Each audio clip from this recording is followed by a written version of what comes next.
Let's recap a pretty wacky Wednesday in the NBA. Guys resting, lineup changes, halftime lineup changes. We'll talk all about it in today's show. Michael Bolton. Thanks, Josh. It's Michael Bolton here, and it's time for another episode of the Locked On Fantasy Basketball Podcast. Let's get to it. Let's get to it, indeed. You are Locked On Fantasy Basketball, your daily fantasy basketball podcast, part of the Locked On Podcast Network.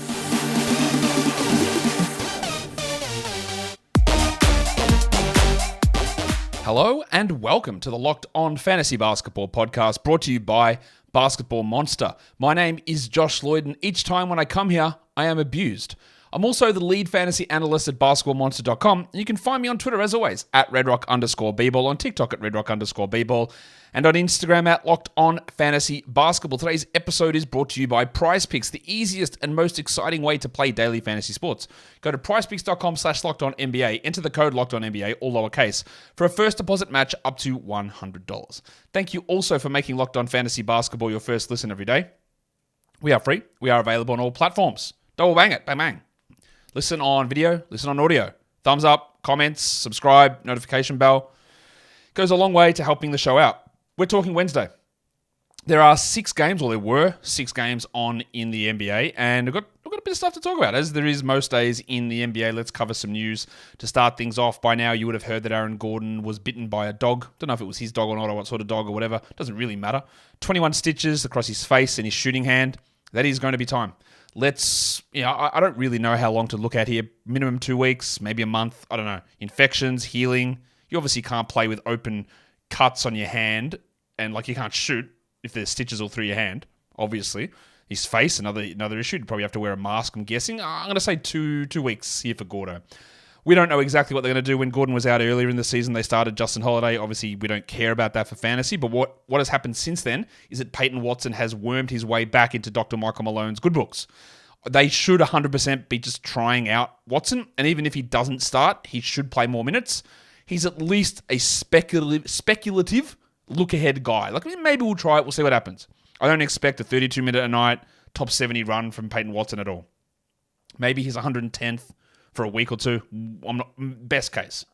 But it's worth looking at. Yeah, I'd much prefer him over Strouder, over Brown, and over Holiday. If Strouder was to start, I'd consider him as well. But we just need to see exactly what they do. We got the most surprising news in the world in Charlotte. Gordon Hayward was ruled out. Yes, they only said he's ruled out. He's going to be out weeks. Bank on it. Telling you now. Calf strain. Old bastard. Weeks. It's weeks. I'm going to say 3 to 4. I'm guessing. But they tell us nothing, so I'm left only to guess. Because, of course, for the 9th consecutive game, Mark Williams is doubtful with a back contusion. Do you want me to go on about it? I don't need to. Maybe when we hit 10, I'll go on about it even further. Absolute putrid franchise. Williams is doubtful. Big Dick Nick, we go with. In Portland, Shaden Sharp and DeAndre Ayton are out again on Thursday. Whether they play Friday or not, I'm not sure. You could look at Duop Reith. He was great last time, but the other games that Ayton was out, he wasn't so good. But obviously that means Brogdon gets that big boost, and it helps Thibault quite a bit as well to be stream options. Ja Morant's popped up as questionable on the injury report with an illness. If he is out, well, they'll lose. And then you get that little bit more value pumped into someone like a Vince Williams. And Marcus Smart will be the point guard, and everything else just goes back to sort of how it was before. And Victor Wembanyama is not on the injury report for Thursday, meaning he is probably going to sit on Friday. So if you are holding on to Zach Collins, the Collins use will be on a 10-game Friday. Is that going to be worth it for you? I'm not sure. If Wemby had have sat Thursday, it would have been way better to use Collins on an 8-gamer, but have a look to see how it makes sense on your roster. But we do know that Wemby is almost definitely going to be sitting the game on Friday. That's where things currently stand with that. I did the waiver wire trends early today in the full waiver wire show, so you can go and check that out. So let's just get into the games. And the first one, and a few of these games today actually, was a blowout. We got the Toronto Raptors smacking the Washington Wizards 132-102. On the waiver wire show earlier today, which was about 6 or so hours ago, we talked about Gary Trent. I said there's a trend happening here, and the Raptors, I think, are going to make a starting lineup move coming up soon, and Trent appears to be gaining steam. Well, it happened. and Trent started over Dennis Schroeder. It is hard to fully grasp this game because there were 5 minutes of garbage time, but Trent had played 26 minutes. He had 12 points with 3 threes, 4 assists, and 2 steals. It's worth grabbing. I don't love when Gary Trent gets talked about in the past when he's a 32-minute night player. Oh, he's actually a top 50 player. That was garbage. That was never true. Him as a starter here, like that is a waiver wire ad. Like, do it. Add him.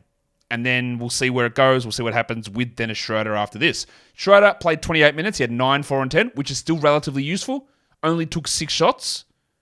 If you're in a shallow format, bench guys have smaller upside. We know this. So you could move if you wanted to, but at the moment, we'd probably just hold. Scott Barnes, now the full-time starting point guard, and he was awesome. The opponent was nothing, obviously, but he was awesome. 20 and 12, 8 assists, 3 steals, 2 blocks, 50% from the field, 4 threes. Continues to be way, way better than I anticipated. He's been great, and it's sticking. While Siakam had 22, 6, and 11, shot 60% from the field and 80% from the line. Barnes still just running low usage, though, under 22%, while Siakam gets the majority of it. And that seems to be a pattern here. 26 for Pascal and 22 for Barnesy.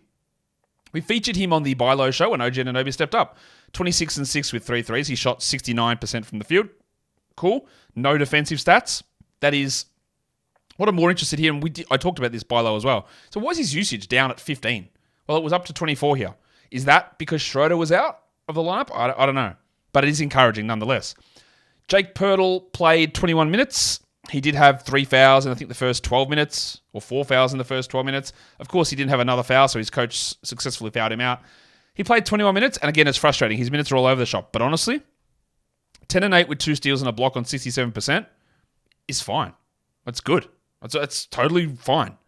We would love more minutes. I don't know how many more he would have gotten. I don't know how they're planning on using him. I still remain confused by this franchise and their direction. But if that line tips you over the edge to drop Jakob Poeltl, well, I think you might be looking at it wrong. That's just me, though. Otto Porter played 13 off the bench. McDaniels 19, and we don't need to talk too much here. But the big sneeze, Precious Achiuwa, just the 10 minutes, or it's actually technically 11 minutes, because he's not very good. On to the Wizards. All-star Daniel Gafford played 30 minutes, 12 and 8, 4 steals and a block on 56% shooting as I choke. Yeah, that's great. Like, we know that he's a sell high. The steals are out of the ordinary. He's been awesome, though. He's been awesome. Corey Kispert did a little thing, 13 points with 2 threes. That's nice. And Geordie Poole only 28 minutes. Would have played more, obviously, as would have all of these guys had it not been a blowout.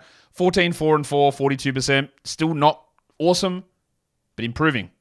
Kuzma, 14, 4 and 7. Some bad percentages and no defensive stats. That's a Kuz special. While Tyus Jones remains a bit of a sell high. It's harder to do it after this game when he shot 42%, and we talked about how his shooting numbers were going to drop, but he still had 11, 2 and 5. Part of it with me is I just think he's going to be on a team where he's a backup at the end of the season and not worthy in 12s. I think you can go ahead and jack off Denny Avdia. Get that garbage out of here! 12 points, 2 rebounds, and 2 steals. The 2 steals is nice, but he's losing minutes. He's not as key of a part. And the same goes with Bilal Coulibaly, who played just the 25 minutes, 10 and 4. Now, I think Bilal at some point will have value. I just think that as a luxury stash with a smaller upside payoff and with a longer-term expected return of an investment, it is hard for me to justify that as a must-hold player. It just seems too long away with a limited return if it even gets there. Today's episode is brought to you by eBay Motors. Our partners over at eBay Motors have partnered up with me, Josh Lloyd, and the Locked On Fantasy Basketball podcast to bring you some of the best fantasy picks each week, all season long. Prepping for daily drafts or looking at your waiver wire, we're going to go through a bunch of players that are guaranteed to fit on your roster. Who are we looking at here? Well, let's go to... who should we look at? Let's just talk Gary Trent, actually. I'll go off script, even though I created the script. Gary Trent. At the moment, he's starting. The minutes are up. He can get some steals, although less in this new system. He hit some threes. He actually had some assists today. He scores all right. And it's all about role and expected role as we move forward. I don't know that he holds, but it's worth having a look at. And if those players are available for free on the wire, you use them, you add them, and then you move on if it doesn't work out later. And Trent, at the moment, things are trending up for old Gaz. I hope that gives you some extra boosts for this week. eBay Motors knows that forming a championship team is about each player being a perfect fit, and it is the same as your vehicle. So what are we looking at with, cars? What is your dream car? What is my dream car? I don't even know. Actually, I do know. I want one of those, I'm really liking matte painted cars. I want one of those Mercedes AMG in the matte black. That's probably what I'm looking at the moment. as my dream car. Who knows if I'll ever get there. But whatever car that I need or parts that I need for my number one ride or die, I can find it at eBay Motors. They've got 122 million parts for your car, so make sure that your ride stays running smoothly.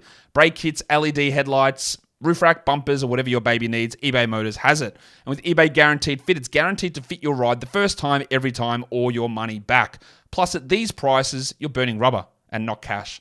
So keep your ride or die alive at ebaymotors.com. eBay Guaranteed Fit is only available to US customers, eligible items only, and exclusions apply.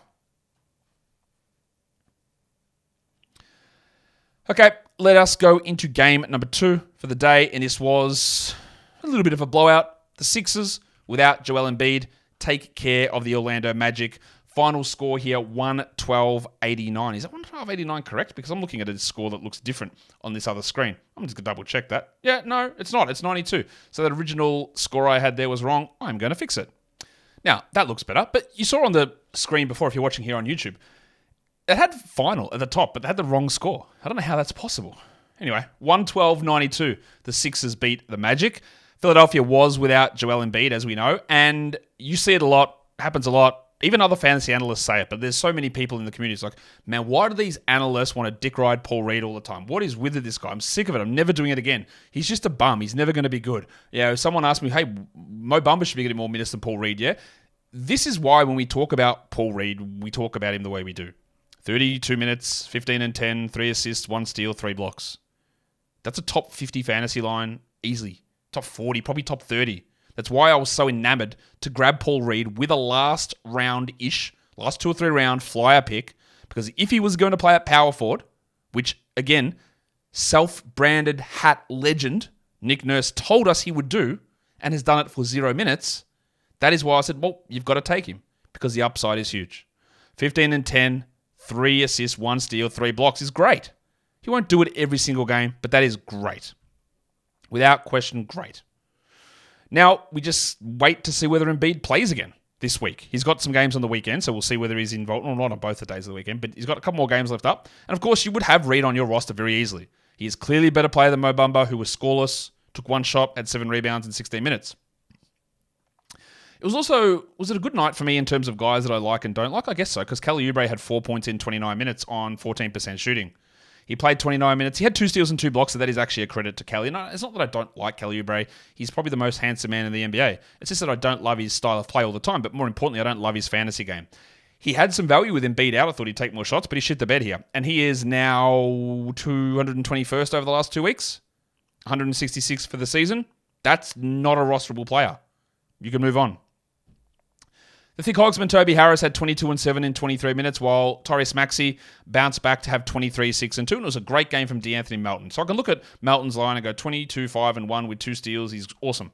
I'm very interested to see that he played 37 minutes, because early in the season, Nurse was playing him like 28 and the other starters 37. I go, what are you doing, Nicholas? A little bit more, my guy. I don't know whether this holds, but I am intrigued to see whether it happens.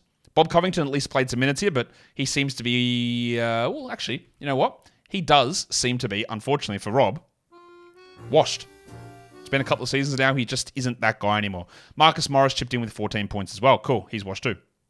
For the Magic, Suggsy played 28 minutes, and with his playing style, the Magic just don't want to extend him past that. He was great, 20 points with a steal and a block and a 3. He shot well, but the wrist is still bothering him. He should be rostered in all spots, while Wagner had 24, 5 and 3, and stinking shooting night from Paulo Banchero. 19 points on 29% shooting is bad. But he had a 1-1, he had 9 rebounds, and he shot the free throws well, so that's good. He's on my buy low list, so see if we can get in here. I think we can feel okay about jacking Wendell Carter. Get that garbage out of here! Not that I think he's a bad player, but I do think he's regressed. But 22 minutes with Goga playing 9 minutes and Wagner playing 16, it's not a viable recipe. Maybe at some point if he plays 29, we'll be back in. But the upside of him is not high enough to deal with the bullshit. So, see you later. Goga, 4 blocks in 9 minutes. He's a block streamer. 9 minutes is not enough to matter for most people. And Wagner is still rostered, Mo, in 12% of 12 team leagues. And I looked at this earlier. It was at 11% earlier. So some people have gone and added him. You guys all right? Why adding Mo Wagner? Drop him. Cole Anthony, 5 and 6 in 23 minutes. I think he's a hold in points leagues. I'm not sure that he is in category leagues. And I feel very confident that when Fultz returns, he'll be droppable then. Not a good game. Not much else going on there apart from Anthony Black, who was awesome last game and stunk here. And this is the reality more so. 3-4-4 with a 1-1. He shot poorly. He just isn't worth much more than like a 16-team stream when we work it all out. Now, someone did question this on the pre-game show today. I thought I'll bring it up in the what's that? What do you call it? The flagship show, the big one that most people listen to. I'll talk about league size, and you might talk about league size, but you got to be really cautious. Just so it is clear and out there, I don't know how to pin this onto everyone's head, right? If I talk league size, 10s, 12s, 14s, whatever, I'm talking that with 13-man rosters. A 10-team league is 130 players rostered. A 12-team is 156. A 14-team is... What is a 14-team league? It is 182, and a 16-team is like 206, whatever it is. So... Because a guy on the pregame show was like, hey, I'm in an 18-team league. Do I drop a manual quickly? I go, there is something very, very wrong with this scenario. Either your team is the most stacked team of all time or your league is not right. And it turns out his league wasn't right. He was an 18-team league with only 10-man rosters, so he was effectively playing a 14-man league. It is hard to get into the habit, and I probably should do it, of instead of saying 10s or 12-team leagues, I should say 130-player rostered, 150-player rostered, 170-player rostered, or 180 or whatever, to give you more of an idea. So... remember that when I do say 10, it's 130 players, 12 is 156, 14 teams is whatever it is, 186 or whatever the number. What is the number again? 184. That's what I'm talking about.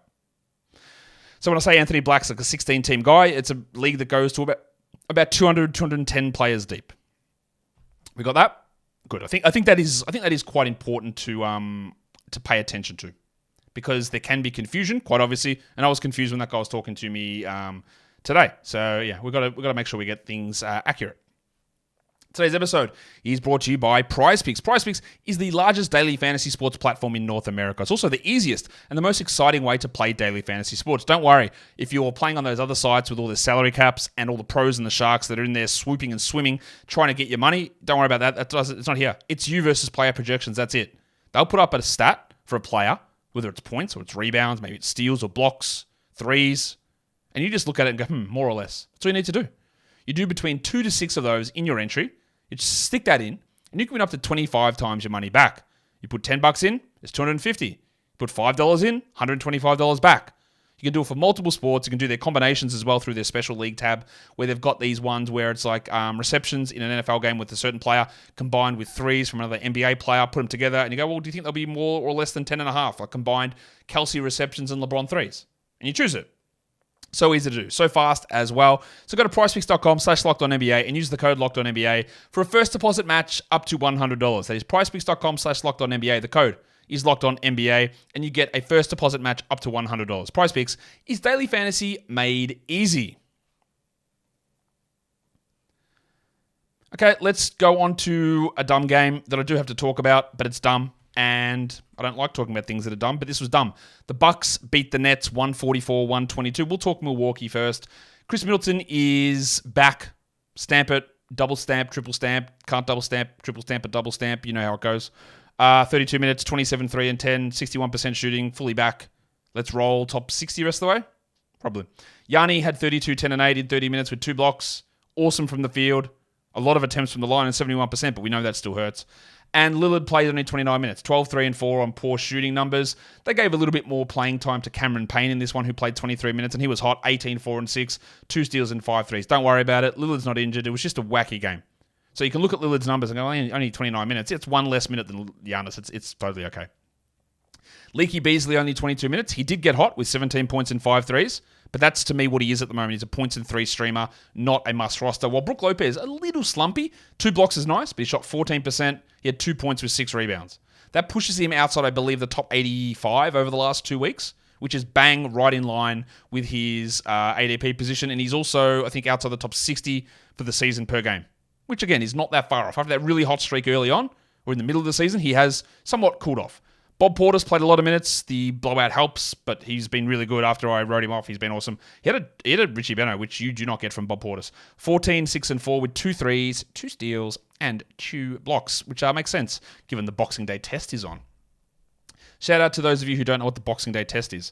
For the Brooklyn Nets, they decided they were going to sit Cam Johnson.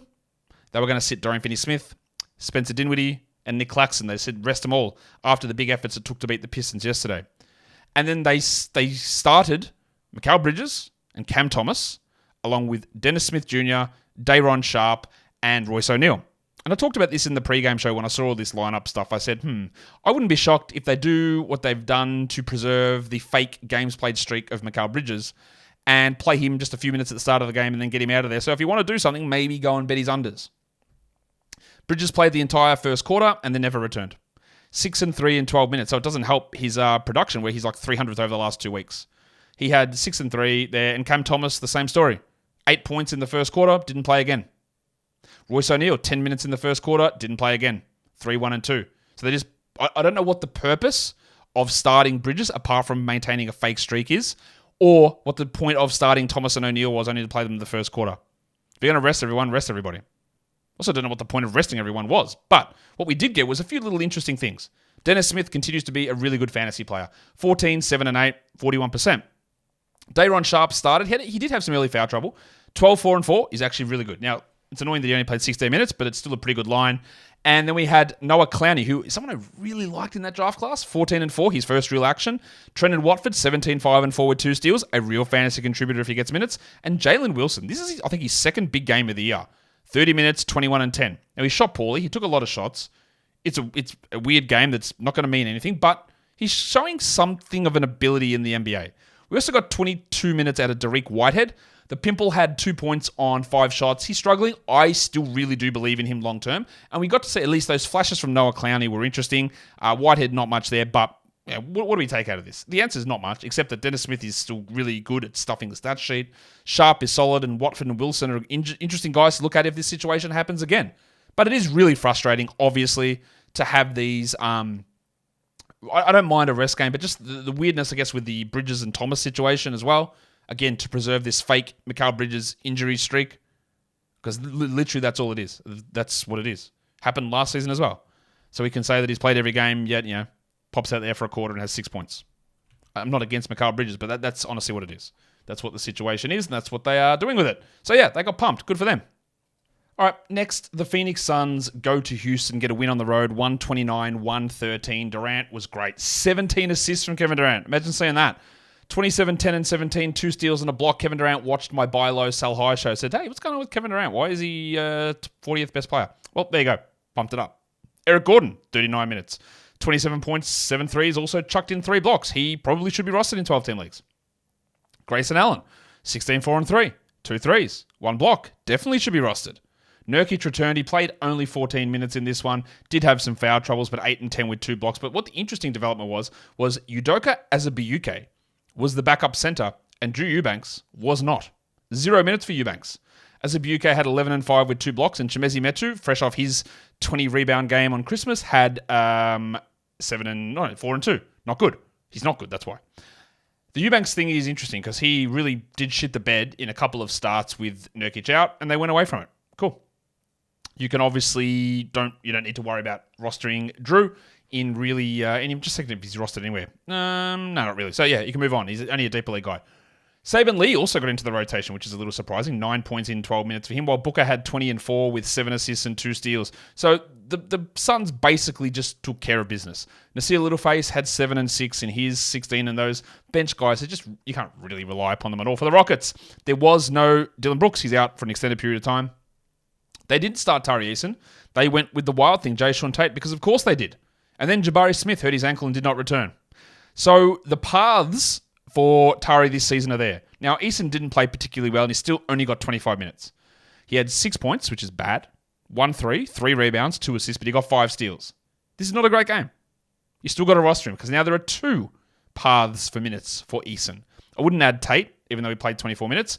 And what we did get was Cam Whitmore. Didn't expect it. 12 points, 18 minutes. That looks good. There's still no clear path for a big role for him. Although maybe there's a short-term deeper league stream option for Cam. Amen Thompson is not a 12-team league guy. He is not going to have enough value here, even while Brooks is out, I don't think. Maybe Smith being out opens things up, but I maintain that Thompson is going to be great long-term. 2, 4, and 3 on 17% shooting is obviously rough. Just keep an eye on him. You don't add in 12s at all. You consider streaming in 16s, maybe 14s. Jalen Green only played 26 minutes, but he did play much better. 23 points with 6 threes, 5 rebounds, and 3 assists. But what he is at the moment is just a points sort of streamer. And Şengün had 24 and 5 with 2 steals. But they benched a lot of these guys. It was a blowout. It was out of control early. And we'll see what happens with Jabari Smith, who could miss the next game. And that would mean to me that Eason would have to start and the Whitmore would have to be in the rotation. And it probably does help someone like a Reggie Block, who apparently is now Reggie Block Jr. Didn't know that. That's a new one. Shout out to you, Reggie Jr. Yeah, Van Vliet struggled, 10 points, 6 assists, bad percentages. Don't worry about it. He's fine. He's been fine. He's been good, actually, and this was just a bad game. The Oklahoma City Thunder and the New York Knicks, and I don't really know how to fully put this in words. This feels like the biggest NPC game of the season. I feel like no one mentioned anything about it. It was not talked about. It just feels like it didn't happen, and I don't really know why that is. Apologies to Thunder and Knicks fans. It just felt like it was lost. Maybe that's a deficiency of mine. Bronson had 24, 4, and 7, 2 steals and a block. Cool. It was a good quickly game. 25 minutes, 22 points, 70% shooting. Nothing else. You cannot rely upon Emmanuel Quickley in standard leagues. The minutes aren't there. The production's not consistent enough. Same with DiVincenzo, who had 17 with 5 threes, but nothing else. You can't rely upon it. 34 minutes for Josh Hart is good. 7 rebounds and 6 assists, but 4 points. You can't rely upon it, even though those minutes are strong. Hartenstein, not a good game. But 37 minutes with 4 points and 9 rebounds, I'm holding because of the role and the consistency in minutes. And then Rowan Barrett. Get that garbage out of here. 14, 4, and 4, which again on the surface looks good, but no steals, no blocks, bad field goals, bad free throws. It is the Rowan Barrett special. Remember when he was shooting 50% from 3 and people tried to argue with me that, nah, he's just improved, Josh. He's worked on it. He's much better now. Sure. 15% shooting from 3 for RJ in this one, and we don't need to roster him. This team just remains the same every game. Didn't even talk about Randall, 25 and 9 in 36 minutes. Cool. Shavonte Gilgeous-Alexander played 36 minutes, 36, 7 and 8. He Richie Benoed, amazing numbers, amazing player. He's been ridiculous. His steal numbers are absolutely out of his ass. They're out of control. He's been ridiculous. Giddey, 29 minutes, 7 and 6, 2 blocks. I don't think you need to roster him anymore. You can. You don't have to. Chet Holmgren, 22 and 5 with 4 blocks. And the Bronco, 2 huge games in a row for Jalen Williams. 36 points, 5 threes, steal and a block, 77% shooting. We know he sort of struggled this season a bit. These last 2 games are obviously huge. You'll be absolutely stunned to know, so sit down, that Lou Dort stunk. 5 points on 22% with 2 rebounds and 2 assists. And I'm not going to say I'm 100% accurate at this, but I am certain the other day I said, yeah, you can stream in Lou Dort for the back-to-back. He'll have 20 points on 7 of 9 shooting, and then he'll have 5 points on 2 of 9 shooting. I said something very similar to that, and he just had 5 points on 2 of 9 shooting. So it is the standard Lou Dort ups and downs, I guess, is how you would phrase it. And that's why you just don't bother rostering him, because there's nothing consistent. You can try stream it in when you get desperate, and that's it. You definitely do not consider him a must-roster player, although 41% of people in leagues do. Well, that's not true. Someone in 41% of 12-team leagues does consider him a must-roster player, and those people are wrong. Now we do the last game of the day. The Cavs win at 113-110 over the Dallas Mavericks. The Mavericks, horrible end to this game. They just couldn't hit any shots down the stretch. They had a decent lead, and the Cavs pull out a good one. There was no Donovan Mitchell in this one. No Garland, no Mobley, no Merrill. So old mate Craig Porter played 30 minutes. Only had 9 points on 36%. That's a worry for him. But 12 rebounds, 7 assists, 3 steals, and a block. He's got a perfect fantasy game outside of the scoring. As long as Mitchell is out, you can use him, but that is about it. And I think Mitchell might return next game. Jarrett Allen has really stepped up. 35 minutes, 24, 23, and 6. 2 steals, great percentages. It's obviously because Mobley is out and he was struggling earlier this season, but good numbers. It's also a big game from Isaac Okoro. 39 minutes for Okoro, 22 points with 4 threes and a block on 54%. He's been playing pretty well. But this is, again, likely due to Mitchell being out and not something that I'm relying upon. He's a 14-team league sort of a player. LeVert returned. I guess he was somewhat minutes limited, 28 minutes. 29, 2 and 7 with 6 threes. Definite points league must roster, probably category league as well. And I'm getting a little bit worried about the winter soldier Max Strus. 34 minutes, 8 points, 30%. The 6 assists are nice. The steal and the block are nice. The shooting will come around.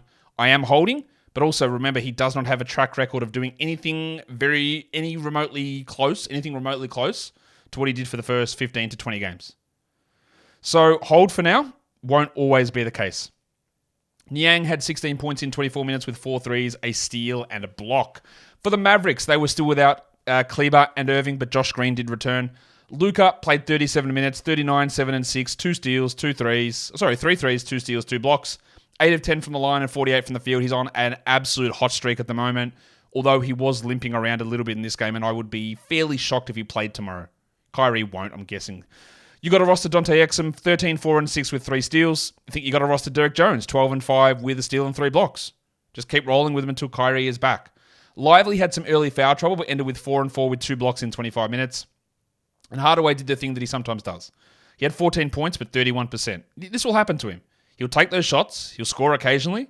He'll have big games and bad games. He is worth rostering for now, but long-term it probably won't be there. Also, a big explosion from Seth Curry, 19 and 4 with 5 threes in 28 minutes. I think we can largely ignore that. It was Josh Green's return. He played 21 minutes, 2 points only, but 5 assists and 2 steals. Just watch how he plays in with Exum and with Jones. I don't think we need to worry too much about Green as a player for fantasy, but does he have an impact on Exum and Jones' overall upside? Well, that's something we're going to watch. It obviously didn't happen here, but there was no Kyrie, and there's not going to be any Kyrie for the rest of this week, it appears, and then we'll move on and see where we go from there. But Exum and Jones are the guys we look at, and Green, just sort of watch to see what ends up happening there. That is the games. The 6 games are done. From Wednesday, let's take a look at the stream of the day recaps. Some okay ones in here today. The 10-team streamer was Derek Lively. That didn't work out particularly well with his foul trouble. 4 points, 4 rebounds. He did get the 2 blocks, so that's not too bad. Grayson Allen as a 12-team streamer, he just needs to be rostered, guys. 16, 4 and 3 with a block. The 14-team streamer, Derek Jones, 12 and 5, 1 steal, 3 blocks. He's probably a 12-team must-roster player. The 16-team stream was Corey Kispert. I think he delivered. 13, 2 and 2 with a steal. Hit a couple of threes as well. And our points leaguers for Yahoo and ESPN were both Grayson Allen.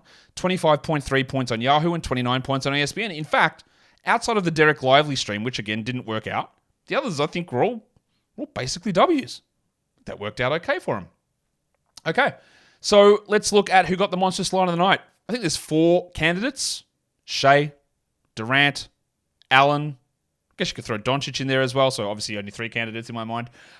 So who ended up getting it? Well, it was Shevonte. He had 36 points with 7 rebounds, 8 assists. He had a Richie Beno. Continues to be the number 1 ranked player, or number 2, depending on how you look at it, with Embiid up there. He's been ridiculously good. He continues to be ridiculously good, and we continue to love him and nurture him. The waiver wire line of the night.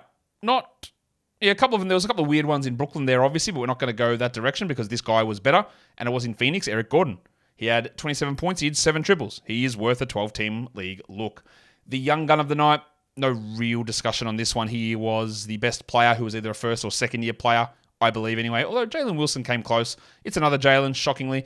Jalen Williams, the Bronco, 36 points, 77% shooting, on a real hot streak at the moment with his scoring and shooting numbers.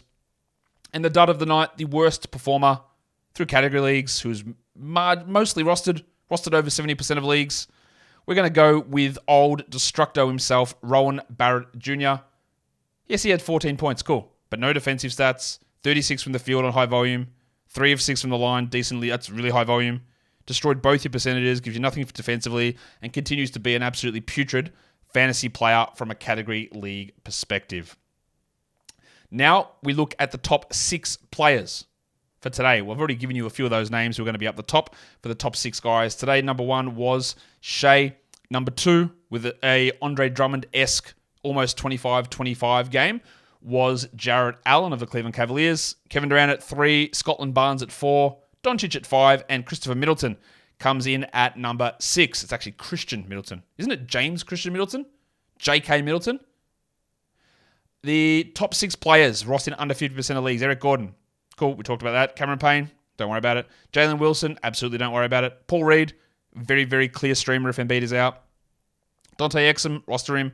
And Seth Curry. Not worrying about it. Your top 6 players in Yahoo points leagues, it is a lot of the same names. Durant, Shea, Doncic, Jarrett Allen, Giannis Antetokounmpo, and, of course, Scotland Barnes. And now, what are our major takeaways from today? I think we can look to add Gary Trent. I think we should add Tari Eason, even though, again, I think there is way too much hype about Eason, and it has been that way for 2 years.